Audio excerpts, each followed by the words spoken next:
भक्त शिरोमणि, प्रथम महिला महंत भारत की, उनका नाम था सहजोबाई। क्या नाम था? सहजोबाई। बहुत ध्यान से सुनिएगा। सहजोबाई, उनका एक पद है, पद के शब्द सुनिएगा।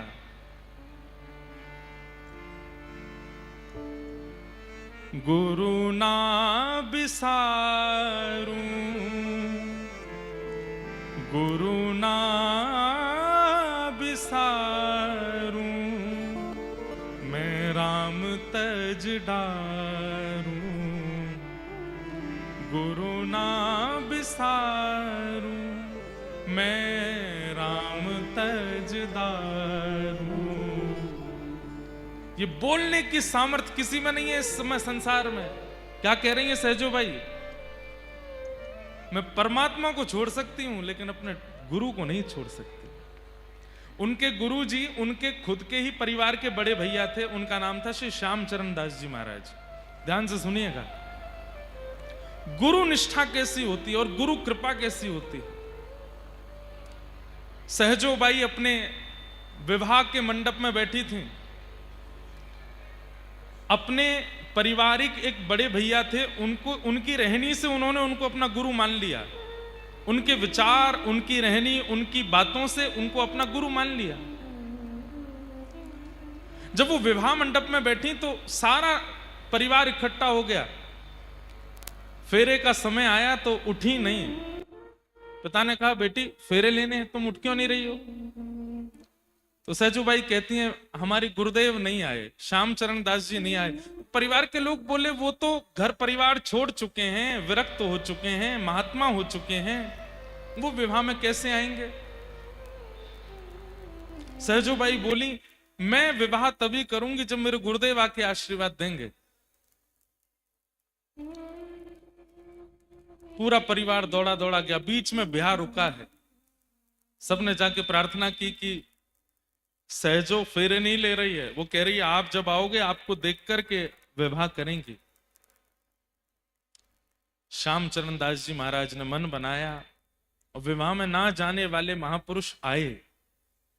जैसे सहजोबाई को देखा, पता नहीं उनके चित्त में क्या भावना आई और सिर पर हाथ रख के तुरंत आज्ञा कर दी, सहजो गुरुदेव आपकी आज्ञा हो तो मैं फेरे ले लूं, मैं विवाह कर लूं। तो गुरुदेव ने आज्ञा कर दी कि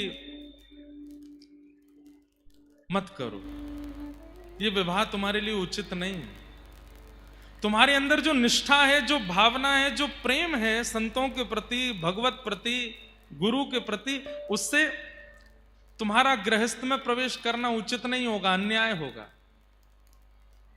मत करो। परिवार के लोग चकित रह गए, ये कैसे हमारे गुरुदेव ब्याह में आके ब्याह रुकवा दिया, उसके मुंह पे बोल रहे हैं कि तुम ब्याह मत करो। सहजोबाई ने तुरंत अपना सब ब्याह का वस्त्र सब उतार दिए और सामान्य वेश धारण कर लिया। बोले गुरु आज्ञा हो गई, अब ब्याह नहीं करूंगी। चली गई सब छोड़ करके। दिल्ली में स्थान है सहजोबाई का, और वहीं रह करके बस अपने गुरु का स्मरण करती। एक दिन उनकी गुरु निष्ठा पर ठाकुर जी रीझ गए। इतना प्रेम, इतनी निष्ठा गुरु के प्रति रखती हैं। गुरुदेव को प्रार्थना करके आई हैं कि हे गुरुदेव आप मेरी कुटिया पर प्रसाद पाने आओ। तो श्री श्यामचरण दास जी ने एक समय दे दिया कि हम इतने प्रहर पे तुम्हारे यहां आएंगे। उसी दिन ठाकुर जी भी रीझ गए उनकी भक्ति से। सब लोग इधर देखो, ध्यान से सुनना। गुरु जी ने कहा कल हम इतने प्रहर पे तुम्हारी कुटिया आएंगे प्रसाद पाने के लिए। ठाकुर जी भी उसी प्रहर का प्रतीक्षा कर रहे हैं। बोले मैं भी उसी समय जाऊंगा और देखता हूं सहजो मुझे पहले प्रणाम करेगी कि अपने गुरुदेव को करेगी। देखता हूं कैसी भक्ति, कैसी निष्ठा।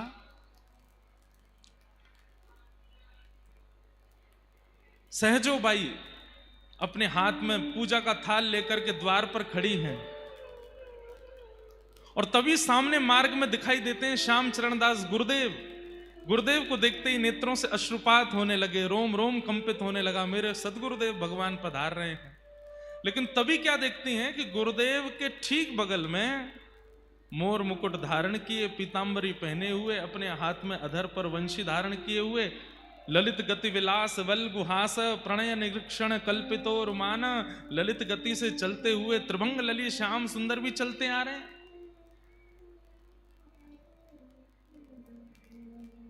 बहुत प्रसिद्ध दोहा है, सब बोलते हैं, गुरु गोविंद दोनों खड़े काके लागू पाए, बलिहारी गुरुदेव की मोहि गोविंद दियो बताए। पर सहजो बाई की लीला में जो हुआ वो आप सोच भी नहीं सकते। गुरु भी आ रहे हैं, गोविंद भी आ रहे हैं,